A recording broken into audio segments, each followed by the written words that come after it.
Howdy folks, welcome back to Mike and Lane's O-Scale Trains, and today I am back for another unboxing and review showcasing some of my Disney freight cars currently in my collection. This will be a showcase of Disney cars that I've collected so far during my Disney College program from eBay to the local dealer at Roundhouse South. Before I begin the review of each car, I'm going to open them all off screen because as you can tell by the looks of the boxes, they are showing their age. Finally, I will also showcase some special features that some of the cars carry and some model train action over by Roundhouse South. So without further ado, let's get started with the first car. Okay, here's the first car in my collection, and the only one that is custom made. This is a Mike's Train House Rail King 19th century wood-sided boxcar, which is very common to find in the train markets, if you're looking for more Rail King stuff from MTH. For my time with Disney, I actually purchased one, and I actually painted it black and red with some Walt Disney World Railroad liveries and a slogan, "Keeping Dreams on Track" since 1971. Which would probably be a good fit for this boxcar.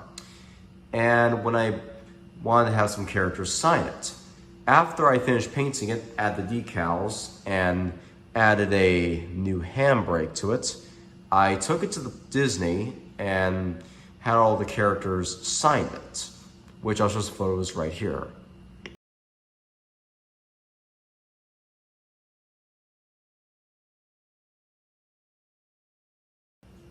Technically, the car is already finished, but I wanted to add some more signatures to the back sides of the cars, what you see on those sides, to fit in some more characters represented.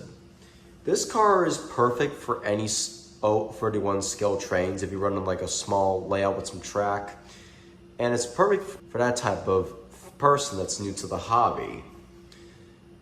Other than that, it's got some nice springs that allows it to bounce up and down whenever you're pulling a lot of weights, and it's very cushiony too.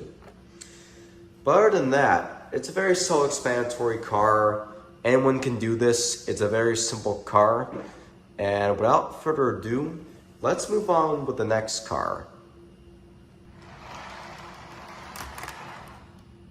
Next up is a very cool looking car, and the first in my collection. This is the Lionel 2002 Aladdin aquarium car. Now, to those who don't know what an aquarium car is, or to those who've not heard of it, an aquarium car is a special train car that is equipped with a gear that the wheels spin that creates like a little merry-go-round underneath the wheels. Whenever an engine pulls the car, the gear spins it and makes like a little spinning thing, while the other part of the wheels has the lights that power it. They made a bunch of different versions of Disney films, like one with The Little Mermaid, one with Cars, one with Finding Nemo, even one with The Incredibles, even one with Toy Story. And it actually would be cool to collect one of these as part of my collection. This was made during the World of Disney series that Disney made in the late 90s and early 2000s. What's even cool about this car is that I actually have the Fab 4 characters of Aladdin sign this car, which are showcased in some photos right here.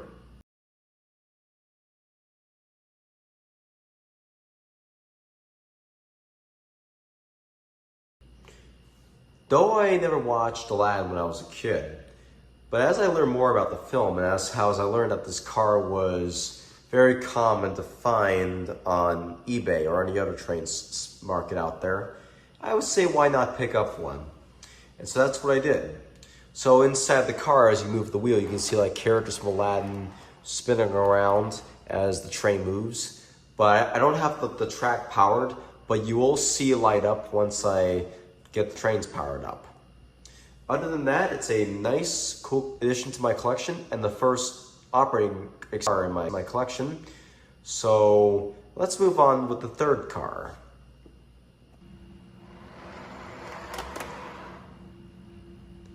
Now, I never thought of collecting this car, but after I found out it was part of a set, I decided why not. This is the Lionel High Cube Disney Villains series boxcar themed to the Queen of Hearts from Alice in Wonderland. I didn't know this was part of a set until after I did some research. There's a lot more cars out there than just this one. There's one themed to Maleficent, the Evil Queen, Scar, Ursula, and Jafar. And in the future, I do plan on collecting this.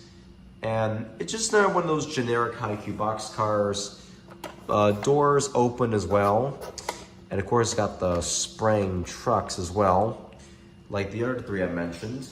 Another cool additions to my collection. It would have been cool if they made more of these villains, like more representation of villains, such as maybe like Frodo from Hunchback of Notre Dame, and maybe other films out there as well that were made during the Renaissance era as well.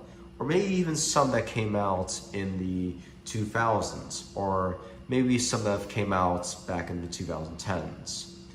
But other than that, it's still one of those generic boxcars. And let's move on to the final two that are the oldest in my collection.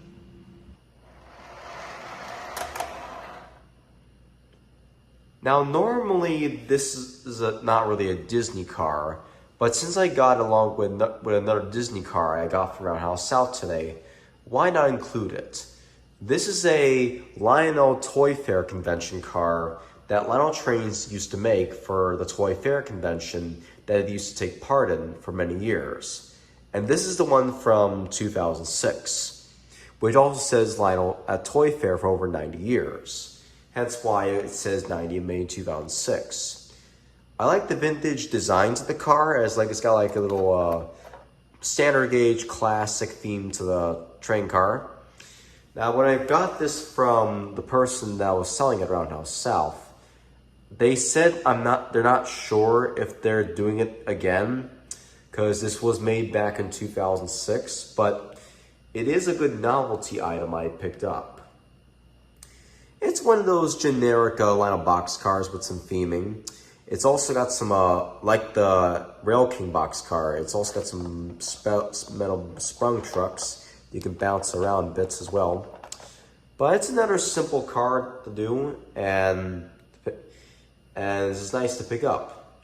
So let's move on with the fourth car. Going back to the hero side, this is one of the two oldest train cars I have in my O-Gauge collection. This is one of the most iconic cars of the 1970s of Lionel. This is the one of the 12 boxcars of the Mickey Mouse Express made between 1977 and 1978. This boxcar is themed to Cinderella, as we can tell. Now, I actually thought of getting this car in time for Cinderella's 75th anniversary, which I actually did. And this boxcar is probably a common boxcar you can find out there. The thing is, I thought these were limited edition, but it turns out they made 1 million of these sets.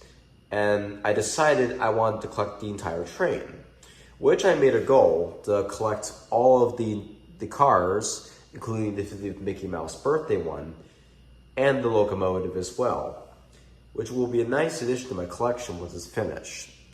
It's not one of those generic high-cube boxcars. Doors open, of course, on one side. I was going to have Cinderella sign it, but because how special this car is, they don't make them like they used to, I didn't want to damage it. So I'm just going to leave it as it is, along with the other cars I collect along the way. Other than that, it's a nice car. I mean, it doesn't have the metal trucks because this is before the modern times, but it was probably neat to collect.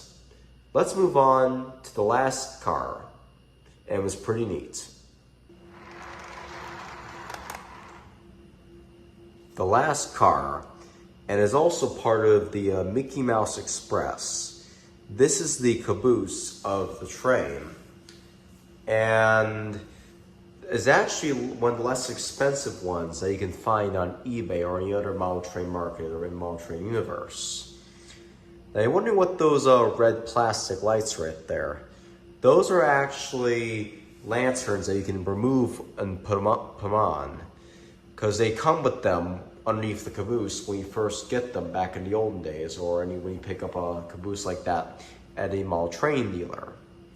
Like most cabooses, it does light up, hence the little scrim around the caboose. And like most cabooses and other train cars, our Buildster MPC was also cheaply made. Aside the lanterns, it's also missing a coupler as well. But it runs normally, it runs great. And like the Aladdin car, it's not lit up, but I'll show you it once we get the train all set up. Well, that's about wraps it up. I'm gonna set a temporary layout up and run some shots of one of my engines pulling the cars.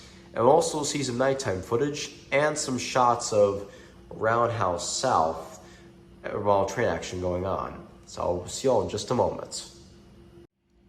Well, that wraps up on this video of Mike Lane's O-Scale Trains, and enjoy some quality runtime of both my collection and Roundhouse South. Take care, folks.